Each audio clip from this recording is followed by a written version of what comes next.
आचरी वंदनी संत समाज,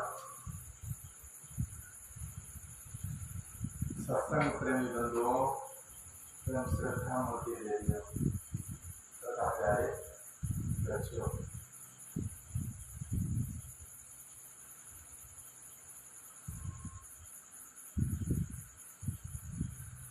लूटना हो लूट लो बिन दाम ज्ञान बिकाती है।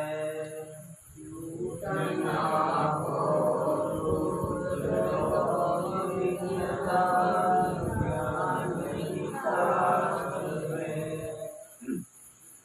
लूटना हो लूट लो बिन दाम ज्ञान बिकाती है। लूटना हो लूट लो बिन दाम ज्ञान बिकाती है। उठ बजरिया जाएगी अब दिन रह गए साथ है।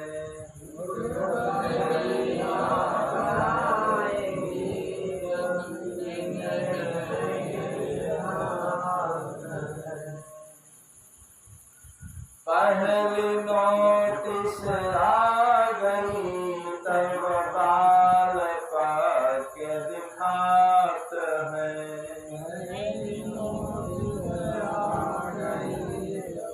बाल पाक दिखात है। दूसरे में नैन गुड़ गिरन लागे दात है।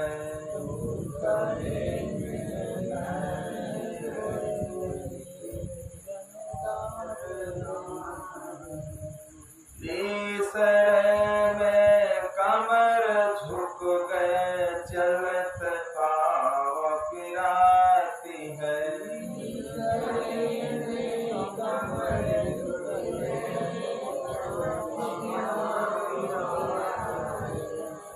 तीसरे में कमर झुक गए चलत पाँव पिराती है।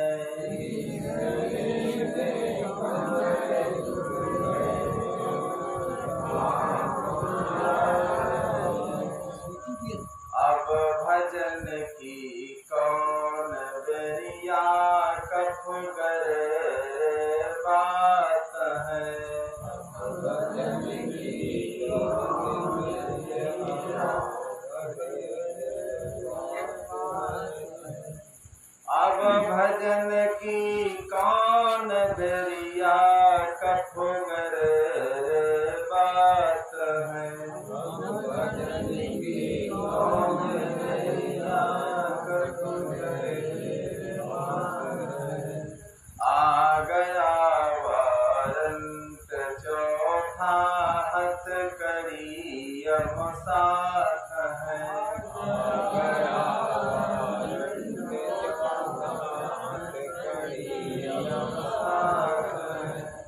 मोंठी बांधे आए बंदे कर पसारे जाती है।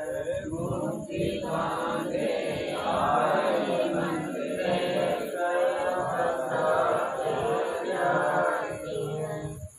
मोंठी बांधे आए बंदे कर पसारे जाती है। मोंठी बांधे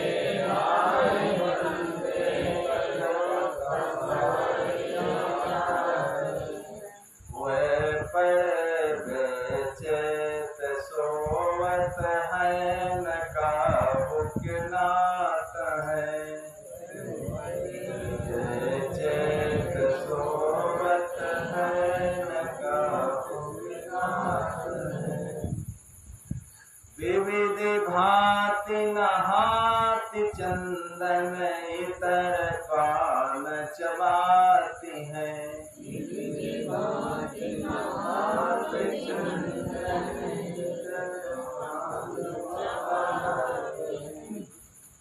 विविध भांति नहाति चंदन इतर पान चबाती है। विविध भांति नहाति चंदन इतर पान चबाती है। वाहि तन पर खाक उड़ती राम शरण पछितात है। तन पर खाक उड़ती राम शरण पछितात है। लूट ना हो लूट लो बिन दाम ज्ञान विकास है। लूट ना हो लूट लो बिन दाम ज्ञान विकास है। उठ बजरिया जाएगी अब दिन रह गए साथ है। उठ बजरिया जाएगी अब दिन रह गए साथ है। उठ बजरिया जाएगी अब दिन रह गए साथ है।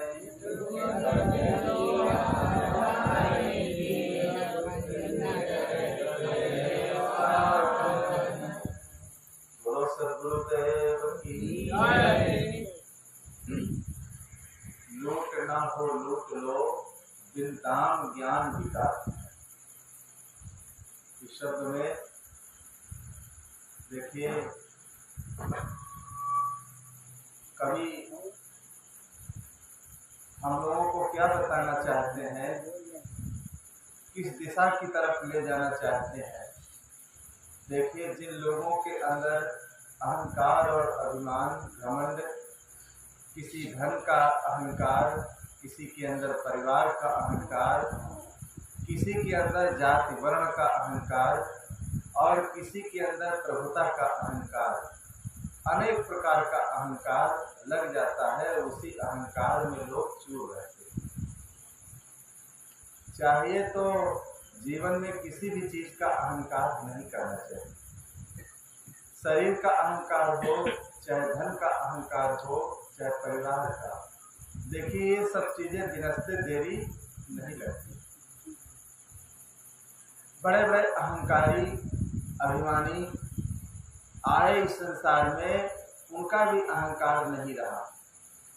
मरि गयो ब्रह्मा काशी को बासी और शिव सहित मोय विनाशी।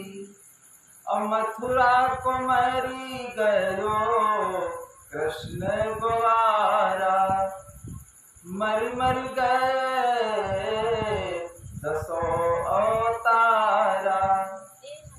मरि मरि गए भक्ति जिन ठानी। निर्गुण में सर गुण जीनयानी।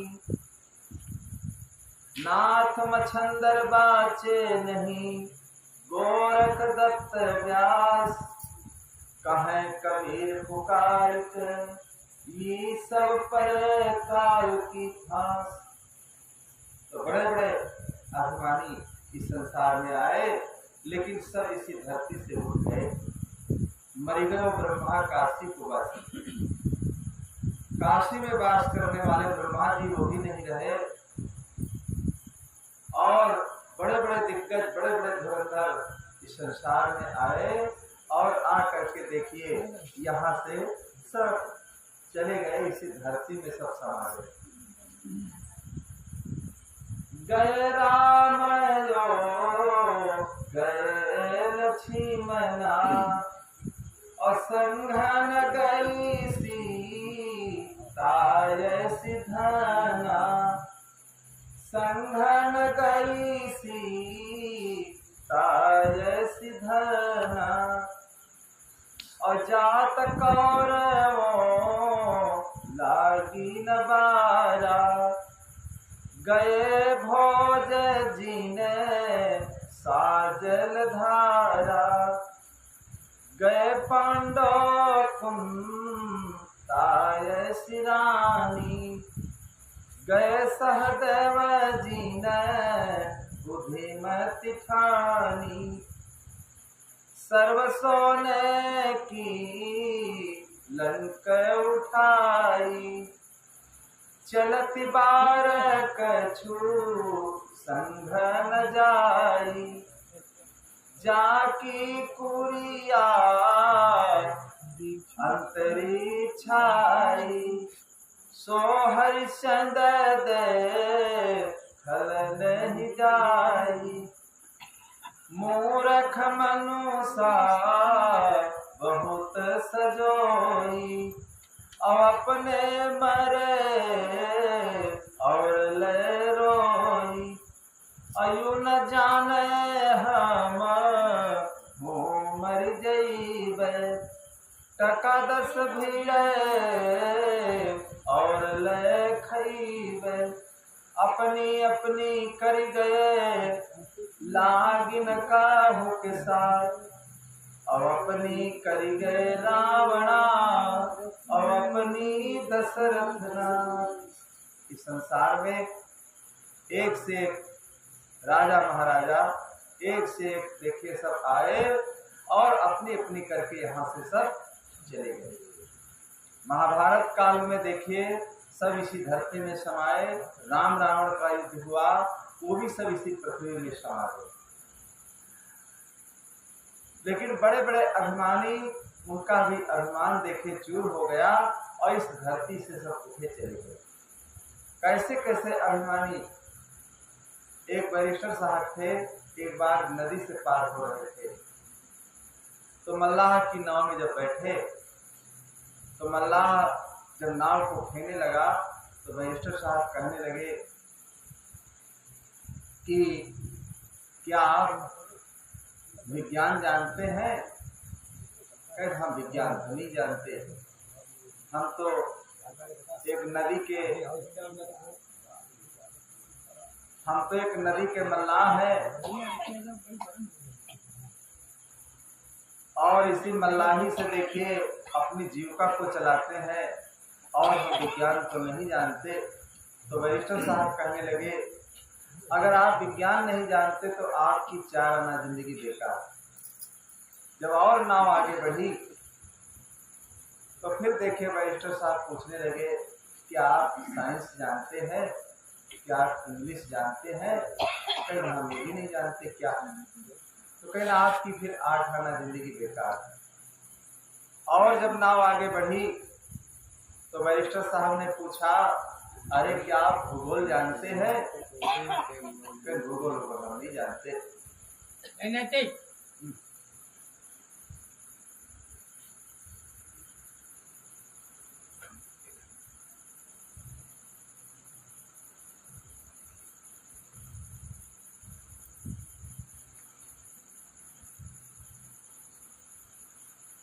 तो बैरिस्टर साहब कहने लगे कि आप भूगोल जानते हैं? कहीं हम भूगोल नहीं जानते। फिर तो आपकी 12 आना जिंदगी बेकार। जब नाव और आगे बढ़ी, नाव जब और आगे बढ़ी तो देखिए क्या होता है। भादों की नदी थी और उस नदी में पानी बहुत था, नाव डूबने की संभावना आ गई। नाव जब डूबने की संभावना आ गई तो मल्लाह ने कहा कि क्या आप तैरना जानते हैं? क्या आप तैरना जानते हैं? कहीं तैरना तो नहीं जानते, न मालूम कितने गुण जीवन में सीखा। देखे इतने संसार में गुण हैं कि सीखते सीखते आदमी की उम्र चली जाती है फिर भी सीखना बाकी रह जाता है। आदमी ये समझता हम बहुत सीख गए, बहुत जान गए, न मालूम कितने अवगुण उसके अंदर भरे रहते हैं। सीखते सीखते न मालूम कितने जन्म चले जाते हैं फिर भी सीखना बाकी रह जाता है। इतनी भाषाएं हैं कि उन भाषाओं का ज्ञान लेते लेते जिंदगी चली जाएगी फिर भी भाषा सीखना, देखिए आप बिल्कुल सभी भाषाओं को सीख नहीं पाएंगे। तो मल्लाह ने कहा, अरे हमारी तो कम से कम 4 आना जिंदगी बची, लेकिन आपकी 16 आना जिंदगी जा रही है। इतनी देर में नाव डूब गई, और जब नाव डूबने लगी तो मल्लाह तो तैर करके निकल गया, लेकिन देखिए बैरिस्टर साहब उसी में डूब करके मर गए। कहने का मतलब ये है, थोड़ा पढ़ लिख लिए, थोड़ी जानकारी हो गई, और तो इतने अहंकारी बन गए, इतने अभिमानी बन गए कि किसी को समझते ही नहीं थे। लेकिन इतनी कलाएं हैं, सब कलाओं को कहाँ तक तुम सीखोगे? जिंदगी का समय तो थोड़ा है, और थोड़े जीवन में अभी शरीर छूट जाएगा। तो इसीलिए कहते हैं किसी चीज का अहंकार नहीं करना चाहिए। अहंकार जो है विनाश का कारण होता है। रावण के अंदर देखिए जब अहंकार आ गया, कंस के अंदर जब अहंकार आ गया, तो देखिए उनका विनाश हो गया। अहंकार जब आता है मनुष्य के अंदर, तो मनुष्य को नीचे गिरा देता है, ऊंचाई के स्तर पर नहीं ले जाता है, वो निचाई के स्तर पर ले जाता है। तो इसलिए जिनके अंदर ज्ञान हो जाता है, विवेक आ जाता है, तो देखिए वो कहाँ पर क्या बोलना चाहिए, कहाँ पर कितना बोलना चाहिए, कहाँ पर कैसे बोलना चाहिए, कहाँ पर किस रूप से कहना चाहिए, हर जगह का कहने का, सुनने का, समझने का अलग अलग तरीका होता है। और घर में, परिवार में, समाज में कोई व्यक्ति अगर गड़बड़ भी करता है तो उसको कहाँ डांटना चाहिए, इसका भी तरीका होता है। भाई उसको एकांत में बैठा करके, जब कोई न हो वहां पर समझाना चाहिए। ये थोड़ा है कि पूरी हजारों की समाज हो, उसके बीच अगर कहोगे तो तुमसे दुश्मनी मानेगा कि हमारी इज्जत बेइज्जत कर रहे हैं। तो उसको एकांत में अलग बैठ करके समझाना चाहिए। जब बैठ करके एकांत में अलग समझाओगे तो समझदार होगा तो वो समझ जाएगा। अगर बीच सभा में कहोगे तो चाहे जितना समझदार हो, तुमसे बैर विरोध मानने लगेगा। तो ज्ञान देने के लिए, लेने के लिए ये भी एक तरीका होता है, ढंग होता है। कोई भी काम करने के लिए देखिए तरीके से जब काम किया जाता है तो देखिए वो काम बढ़िया अच्छे ढंग से हो जाता है। और वही काम जब तरीके से नहीं किया जाएगा तो अच्छे ढंग से वो काम होने वाला नहीं। तो इसलिए सारा अहंकार छोड़ने के लिए साहब बताते हैं भक्ति के सब कांटा है। जब तक अहंकार बना रहेगा तब तक देखिए वो व्यक्ति भक्ति नहीं कर सकता। अक्षय धन परिपूर्ण खजाने शरण जीव के होते, तो मनादि के धनी सभी इस भूतल तल पर होते। पर्ण कारगर धन होता है अवंत मृत्यु की बेला, राजपाट सब छोड़ चला जाता है जीव अकेला। राजपाट सब छोड़ चला जाता है जीव अकेला। तो राजपाट सब छोड़ चला जाता है जीव अकेला। अवध खंड के अधिपत चक्री कितने भूप पर आए, वासुदेव बलदेव काल के भीषण उदर समाए। पर्ण कारगर धन होता है अंत मृत्यु की बेला, राजपाट सब छोड़ चला जाता है जीव अकेला। तो बड़े बड़े अवधपत्री इस संसार में सब आए और इस संसार से देखिए सब विदाई लेकर के यहाँ से चले गए। उनका आज नमूना तक नहीं। ऐसे हम लोगों की भी ये स्थिति होगी। तो हर आदमी को भाई जीवन में समझ लेना चाहिए और समझ करके अपनी बुद्धि को सही कर लेना चाहिए। लोग सोना के लिए परेशान रहते हैं। अगर तुमको सोना ही सोना केवल दे दिया जाए तो क्या सोना खाओगे, क्या करोगे? भोजन न दिया जाए, जल न दिया जाए, केवल सोना दिया जाए, तो आदमी क्या करेगा? सोने से 1-2 दिन में परेशान होने लगेगा, 1-2 दिन में परेशान होने लगेगा और कष्ट उसको महसूस होने लगेगा। तो कैसे परेशान होने लगेगा सोना के लिए कि सज धज कर जिस दिन मौत की सहजादी आएगी, न सोना काम आएगा, न चांदी आएगी। सज धज कर जिस दिन मौत की सहजादी आएगी, न सोना काम आएगा, न चांदी आएगी, न सोना काम आएगा, न चांदी आएगी। देखिए, मौत की सहजादी जिस दिन व्यक्ति की आती है, न सोना वहां पर काम देता है और न चांदी ही काम देती है। एक गांव में एक व्यक्ति था, सोना के लिए बहुत परेशान था।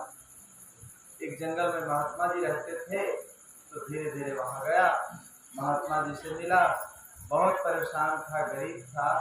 कहने लगा, महात्मा जी ऐसा आप कर दीजिए कि हमारी गरीबी खत्म हो जाए, हम जो छुए वो सोना हो जाए।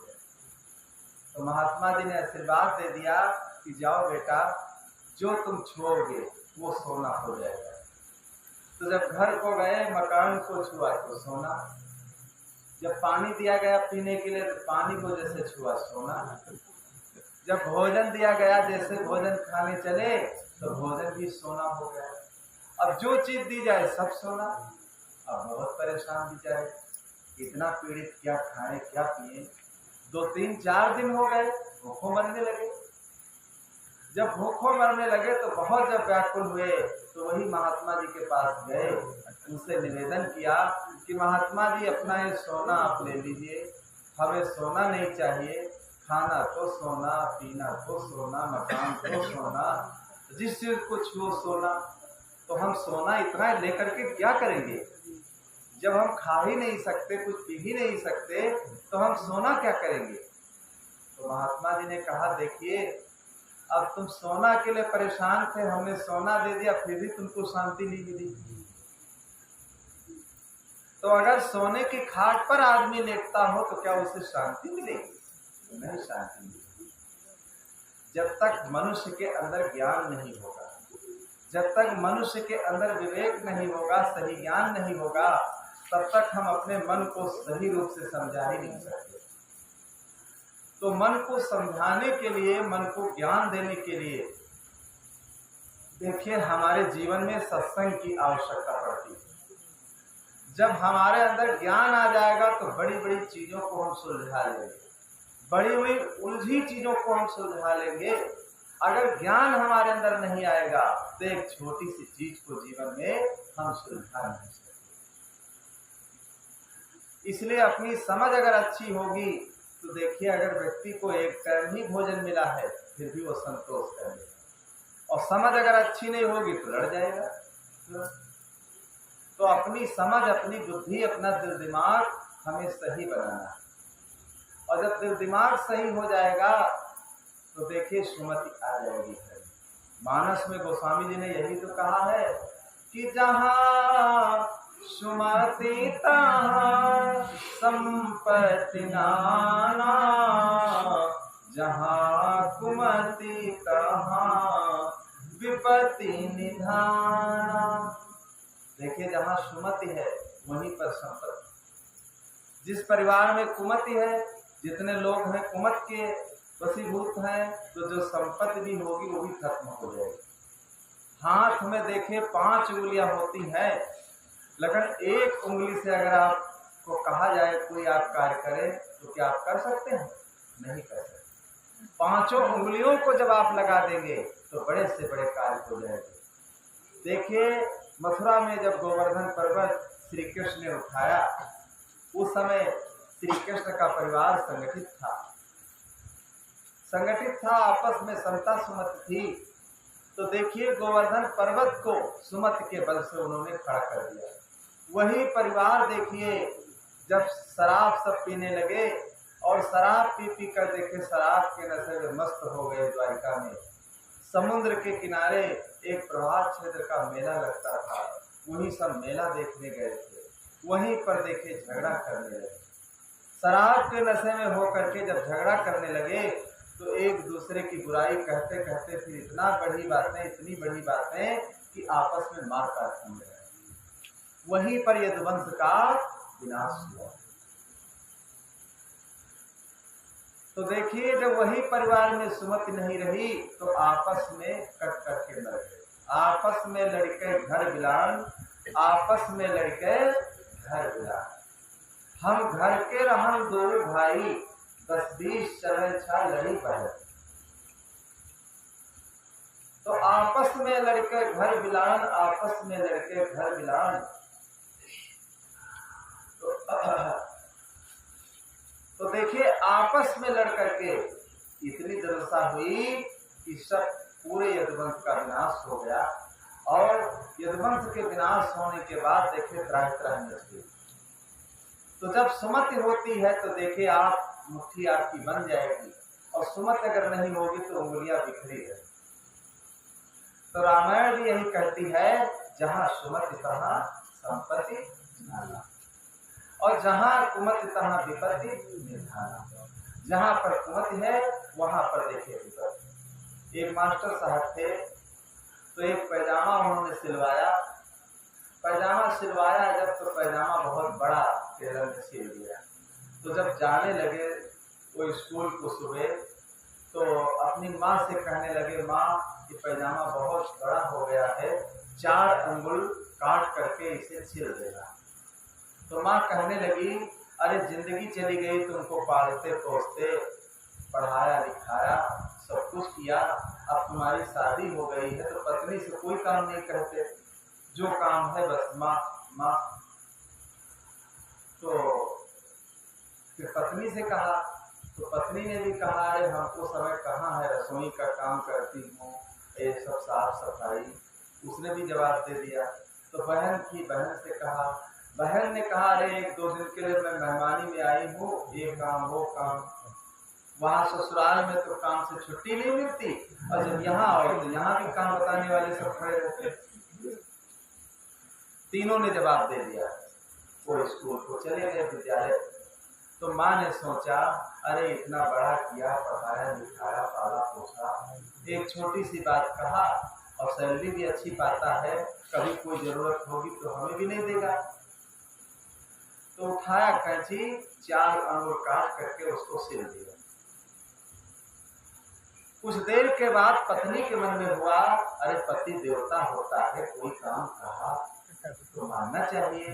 उसने भी उठाया कैंची, 4 अंगुल काट करके उसने भी सिल दिया।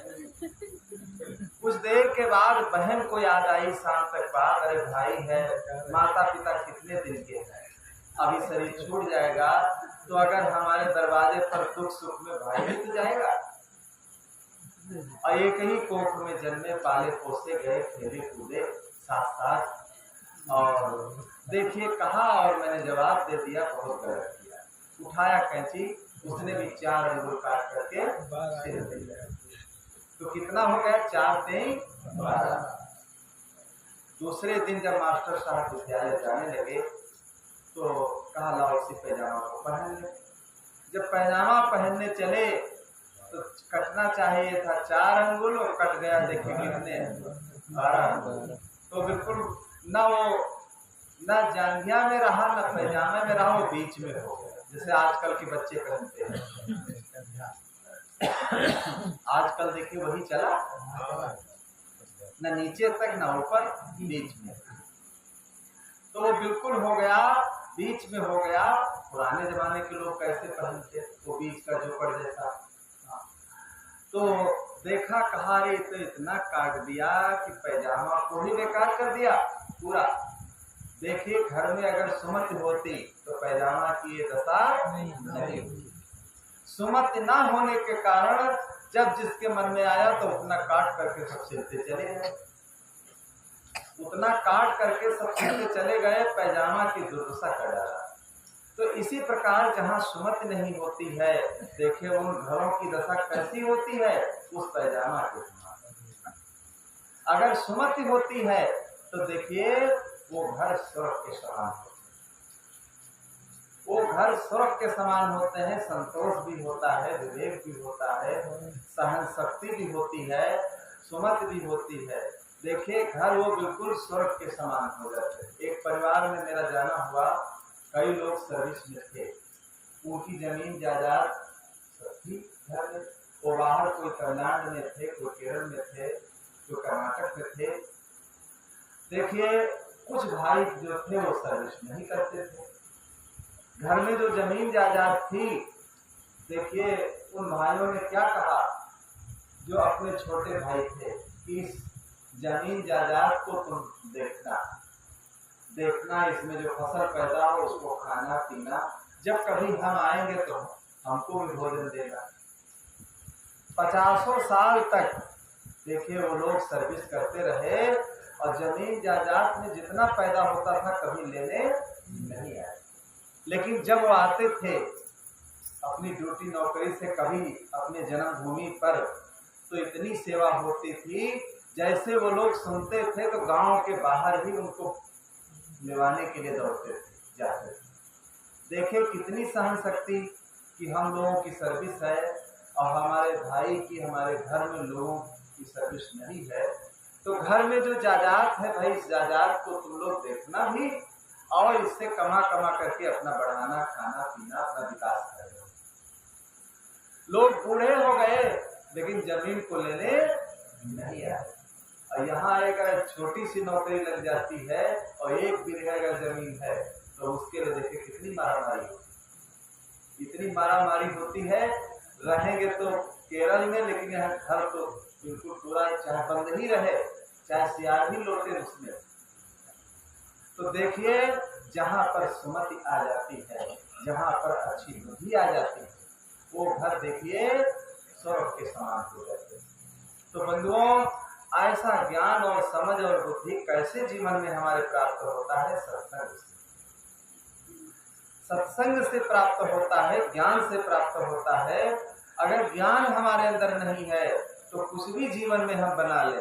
तुमने रच रच बनाई महल कोठियां, तुमने रच रच बनाई महल कोठियां, कुछ वहाँ के लिए भी बनाते चलो, कुछ वहाँ के लिए भी बनाते चलो।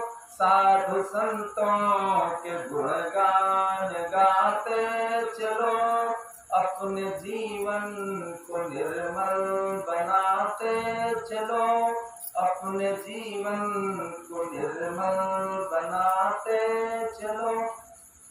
तुमने रच रच बनाई महल कोठियां, कुछ वहां के लिए भी बनाते चलो। साधु संतों के गुणगान गाते चलो, अपने जीवन को निर्मल बनाते चलो। आदमी न मालूम क्या क्या बनाता है, लेकिन सदगुरु कहते हैं अरे कुछ वहां के लिए भी बना लेना, कुछ वहां के लिए भी बना लेना। यहाँ के लिए तो तुमने बहुत कुछ बनाया है, लेकिन कुछ आगे की भी कमाई कर लेना। अगर आगे की कमाई कर लोगे तो तुम्हारा देखिए तो जीवन में वही साथ देगा और वही साथी तुम्हारे बनेंगे जो धर्म के पुत्र होंगे। तो इसलिए हर मनुष्य को चाहिए कि जीवन में जीवन को कैसे जीना चाहिए और जीवन में कैसे रहना चाहिए, जिंदगी को कैसे व्यतीत करना चाहिए। घर वही है, परिवार वही है, बच्चे वही हैं, लेकिन अगर जीना हमको आता है तो हम सही रूप से जीवन में जी सकते हैं, सही रूप से जीवन में जी सकते हैं। कुछ ऐसी बातें होती सबके बीच नहीं कही जाती हैं, कुछ ऐसी चीजें होती सबके बीच नहीं खाई जाती हैं, कुछ ऐसी चीजें होती हैं जो देखिए सबके सामने न कहीं सुनी नहीं जाती। सरकार दरबार में भी देखिए कुछ चीजें गुप्त रखी जाती हैं, कुछ चीजें गुप्त रखी जाती हैं। मिलिट्री वालों को देखिए जो वहां पर ज्ञान दिया जाता है और कह दिया जाता है घर जब जाना तो कभी मत करना, तो सारी बातें देखिए बच्चे नहीं बताते कि ऐसा ऐसा ज्ञान उनको वीरता का दिया जाता है मरने जीने का भय छुड़ा दिया जाता है। तभी तो हथियार लेकर के देखिए बॉर्डर पर टहलते हैं और वहां हर समय खतरे के निशान में रहते हैं, क्योंकि इतनी ठंडी है कहीं कहीं, इतनी गर्मी है कहीं कहीं कि अगर थोड़ा अगर चूक गए तो आप ठंडी नहीं गल जाएंगे। ऐसे कपड़े, ऐसा खान पान वहां का रहता है। तो सारी बातें देखिए वो लोग घर में आकर नहीं बताते, उनको देखिए शपथ कराया जाता है कि सब कुछ बताना लेकिन इतनी बातें मत बताना। वो लोग डरेंगे, वो लोग डरेंगे, और जब वो लोग डरेंगे तो तुमको आने नहीं देंगे। मिलिट्री की नौकरी में पहले देखिए कितना लोग डरते थे, भाग जाते थे, और भाग जाते थे लोग पकड़ने आते थे, पकड़ने आते थे नौकरी के लिए। लेकिन आज ऐसा समय आ गया कि चाहे जितनी छोटी नौकरी हो, चाहे जितनी खतरे की नौकरी हो, देखिए हर व्यक्ति तैयार रहता है करने के लिए। तो हर मनुष्य को चाहिए ऐसे ही समझ अपनी अच्छी होना चाहिए। जब समझ अच्छी हमारी होगी देखिए तभी हम जीवन को सही रूप से जी सकते हैं, और समझ अगर अच्छी नहीं होगी तो जीवन को सही रूप से हम जी ही नहीं सकते। कैसे हम सही रूप से नहीं जी सकते हैं? एक व्यक्ति मरीज था, डॉक्टर को जब दिखाने गया तो डॉक्टर साहब ने उसको बेड रेस्ट बोल दिया कई महीने का। जो वापस आया देखिए चेहरे पर बिल्कुल उसके उदासी नहीं थी, चेहरे पर बिल्कुल उसके उदासी नहीं थी। लोगों ने पूछा कि आप परेशान होंगे, जो बेड रेस्ट बोला गया है आप परेशान होंगे, पीड़ित होंगे। तो देखिए वो व्यक्ति क्या कहने लगा, डॉक्टर साहब ने हमें बेड रेस्ट बोला है, बहुत अच्छा किया है। लेकिन क्या अच्छा किया है? कहीं हमारे रूम में बहुत सी पुस्तकें रखी हैं और लाए थे लेकिन कभी पढ़ नहीं पाए। देखिए पुस्तकें भी हमें अच्छा ज्ञान देती हैं। हर समय संत तो नहीं मिल सकते हैं, इसीलिए हर व्यक्ति को छोटी बड़ी पुस्तकें रखना चाहिए और बीच बीच में समय समय से पढ़ना भी चाहिए। तो इतनी पुस्तकें हमारे रूम में रखी हुई हैं, कोई पुस्तक आज तक हम पढ़ नहीं पाए। अब बारी बारी से देखिए 6 महीने का बेड रेस्ट है, सारी पुस्तकें हम पढ़ लें। देखिए अपने मन को घुमा लिया। अगर समझ अच्छी है तो चाहे महान से महान दुख तुम्हारे ऊपर आ जाए, लेकिन आप अपने मन को समझा लो। समझ अगर अच्छी नहीं है तो एक छोटे से दुख में देखिए लोग आत्महत्या कर लेते हैं। कहा उन्हीं पुस्तकों को पढ़ेंगे 6 महीने तक आराम से बैठे लेके लेके, समय भी कटेगा और हमारे अंदर अच्छा ज्ञान भी आ जाएगा। तो इसलिए अपने मन को घुमाने की जरूरत होती है, मन को समझाने की जरूरत होती है।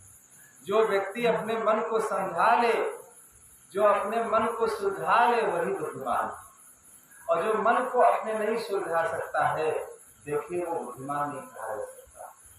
सच्चाई छिप नहीं सकती कभी झूठे असूलों से, खुशबू आ नहीं सकती कभी कागज के फूलों से। एक कागज के फूलों से खुशबू आने वाली नहीं है। एक शहर में एक मशहूर नौटंकी आई हुई थी, उसमें जो हनुमान का पाठ लगाते थे अचानक बीमार हो गए। तो संचालक महोदय जो थे उस कस्बे में घूम रहे थे, कोई व्यक्ति मिल जाए हनुमान का पाठ लगाने वाला। एक हलवाई की दुकान पर गए, हलवाई से कहने लगे कि आप हनुमान का पाठ लगा सकते हैं? फिर हम तो मिठाई का काम करते हैं। कहीं नहीं, आपको शुल्क दिया जाएगा, दुकान आप बंद कर दीजिए 2 घंटे के लिए। कहा ठीक है। नाच नाटक में देखे पाठ लगाते हैं लोग, साधु का पाठ लगाते हैं, राजा का पाठ लगाते हैं, अमीर गरीब का पाठ लगाते हैं। लेकिन आप सवेरे देखिए नाटक खेलने वाले, सीता बन जाती हैं लड़कियां, सुबह देखिए क्या बकरी चराती, साधु बन जाते हैं नकली, दाढ़ी बाल लेकर लगा करके बढ़िया चला चला वो करके, और सुबह देखो तो फिर वही काम करते हैं गंदे। तो नाटक में, नाटक का मतलब ही होता है, लोग कहते हैं भाई नाटक मत करो। नाटक माने झूठी चीजें, झूठी चीजें, झूठा वेश रख करके नाटक खेलते हैं। तो कहीं ना आपको कुछ नहीं करना है, हनुमान का केवल पाठ करना है, गदा लेकर के और पूंछ लगा लो, हनुमान का चेहरा और स्टेज पर घूमना। जब रावण आ जाए पूछे तुम कौन हो, तो केवल इतना तुम कह देना कि हम हनुमान, और कुछ मत बोलना। तो गदा लेकर के स्टेज पर घूम रहे थे, तब तक रावण आ गया, और रावण के आते धरती हिलती थी। जब रावण आ गया तो पूछने लगा तुम कौन हो, थर थर थर थर कांपने लगे, क्या बताए, बहुत कांपे।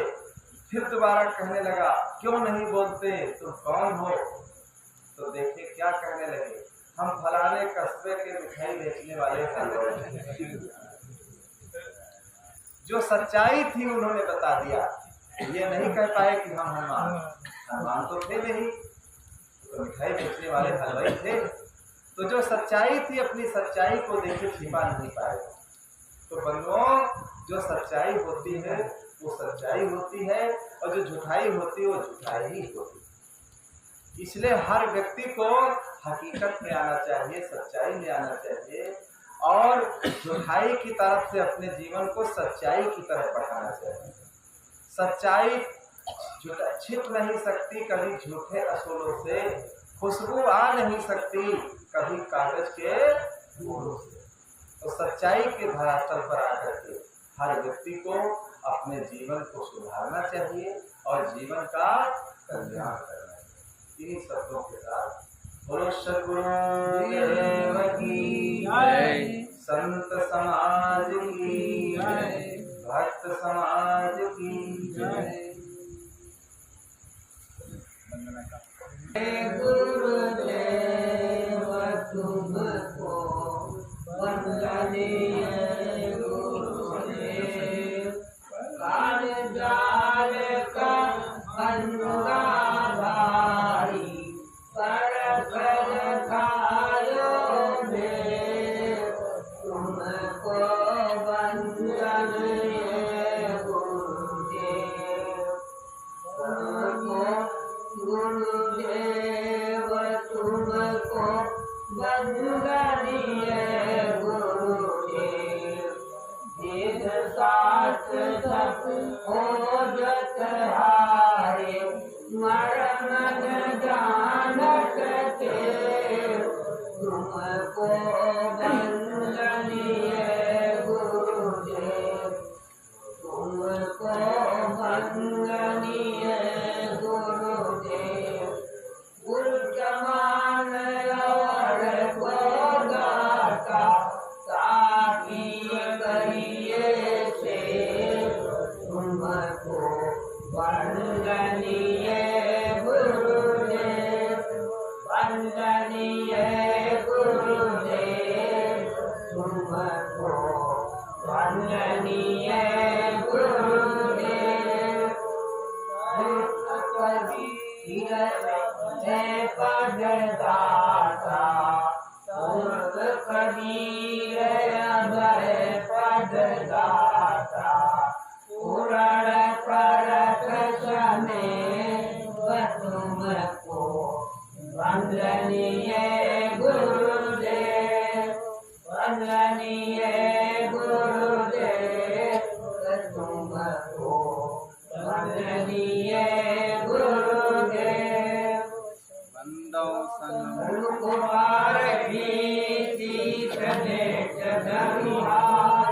वचन उचारो मंदगी, सत्य प्रेम के साथ, साहिब साहिब साहिब, पूरे सद्गुरुदेव की जय, भक्त जनों की जय, संत समाज की जय, साहिब साहिब।